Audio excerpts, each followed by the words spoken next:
So as we just discussed a bit about Samsung's smartwatch, let's talk about Samsung's smartphone, which is released on IFA Berlin. This is the Note 3, and the Note 3 is Samsung's flagship smartphone, which is released with big screen, lot of hardware thrown at it, and well, maybe different design. Or how different is it? I don't know. What do you feel, CK, about it? Well, I think it's pretty much the same. Only the screen size has grown. It's like from 5.5 inch of screen, they have grown to 0.2 inch more. Yeah. So it will be difficult to fit in pocket. Okay. And then I was expecting a new design. Alright. I mean, you guys are seriously expecting new design from Samsung. But wait a minute, the new design, that will be a new thing for Samsung because all of their phones have been the same, right? Design-wise. This time there was one design change, and there was the back panel now looks like leather and not like Samsung. Plastic. So that's one design. So that is what, like genuine leather in it, or what is that? To give a They premium feel? are calling it pseudo leather. So talking about the hardware of Note 3, it has a lot of hardware packed into its little shell. So it's got the octa-core processor in it, and this is not a new thing. S4 had this before, right? Yeah, S4 had 1.7 gigahertz octa-core processor in India, and this one will have 1.9 gigahertz of processor. Okay. And octa-core again, and in overseas that would be Snapdragon 800 processor, which is quad-core. Alright. I think that the Snapdragon version will be more stable because we had tested octa-core version, and on S4 it had many bugs and performance issues. Yeah, but I'm not sure it was the octa-core that had as many issues, but the implementation of that, and of course combined with the OS itself. And I believe the optimization and the patches for it came a little later. So I don't think we should be blaming the CPU, but one thing's for sure that in India they will launch the octa-core processor because we love our numbers. And many people prefer running benchmarks rather than making calls. Yeah, that's a very good point. Because lately what we've seen is, the Antutu benchmark, one of the most popular ones for phones, the results have been fairly inconsistent. It seems it just takes the OS and the processor into consideration rather than the entire set of hardware. So I don't think that counts too much. We keep saying that in reviews, and now I've come to believe it that the benchmarks are just there for a reference. Yeah. But wait a minute, aren't your hardcore games like Death Trigger and all going to play better on an octa-core perhaps? There's slightly any difference, like there will be a difference of 1 or 2 seconds of loading time. I don't think it's worth that much just for that change. And what about the optimization? I don't think Samsung is very well known for its optimization, but just throwing hardware at you to get things up faster. So that is pretty much the same thing that this is going to follow, you think?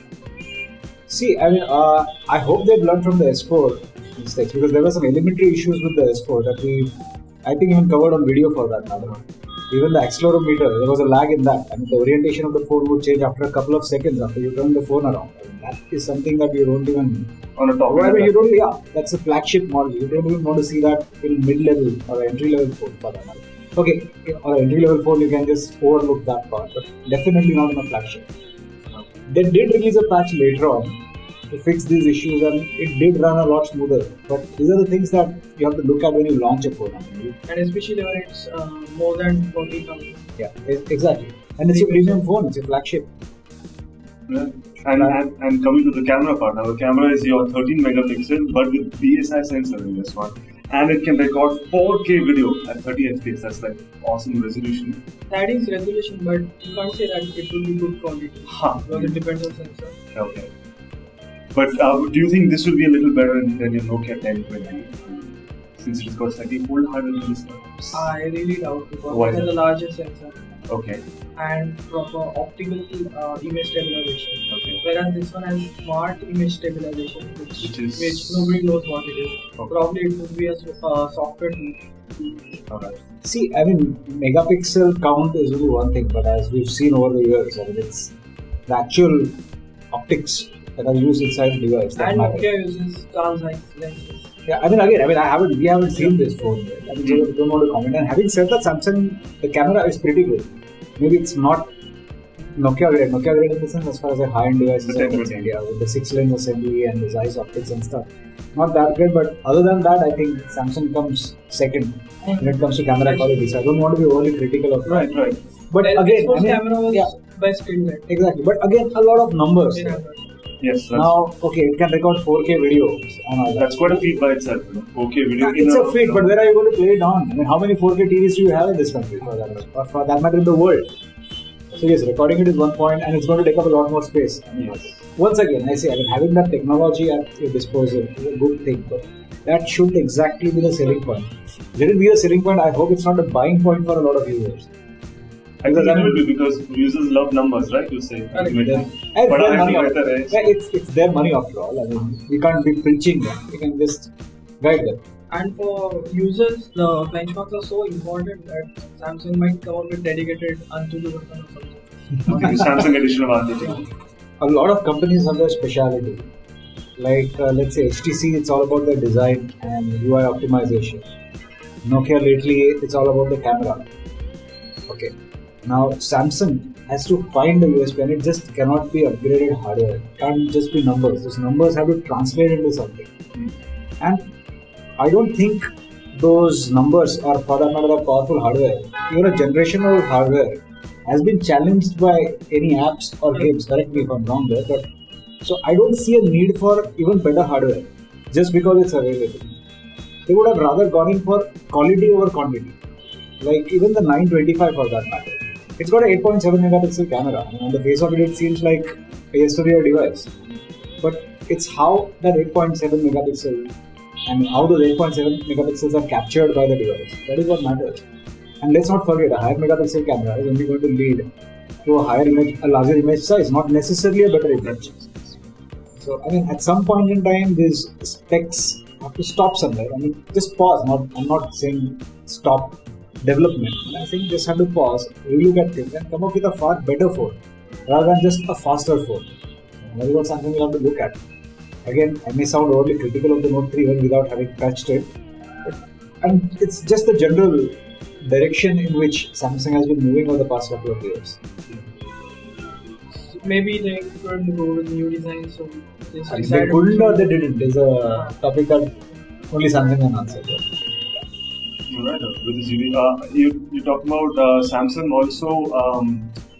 Sony is coming out with bigger phones, right? Like your 6-inch, 6.4 inch, 6.4 inch, Xperia Z Ultra. Yeah, and the Z1 I forget now. That is again, I wouldn't call it a mobile phone. Tablet, you would say.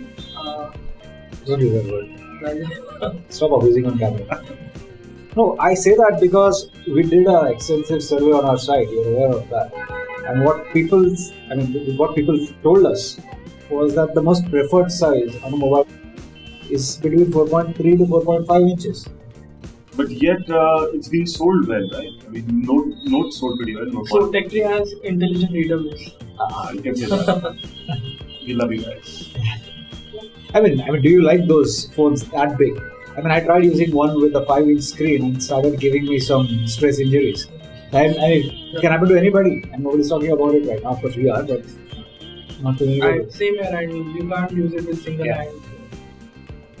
I may sound a little old-fashioned, but I like my phone to be like a phone, the size of a phone. Okay. Yeah, I like my TV's big. For me, ideal size would be 4.3. I agree. So that's it. Those are our thoughts about Samsung Note 3 and Samsung in general. Do let us know what you feel about big screen phones, etc. Write it down below in the comments. And we'll take a note of it. Yeah. And of course, if you like the Note 3 as well as the Galaxy Gear, start saving up or maybe apply for a 65,000 rupee loan right away.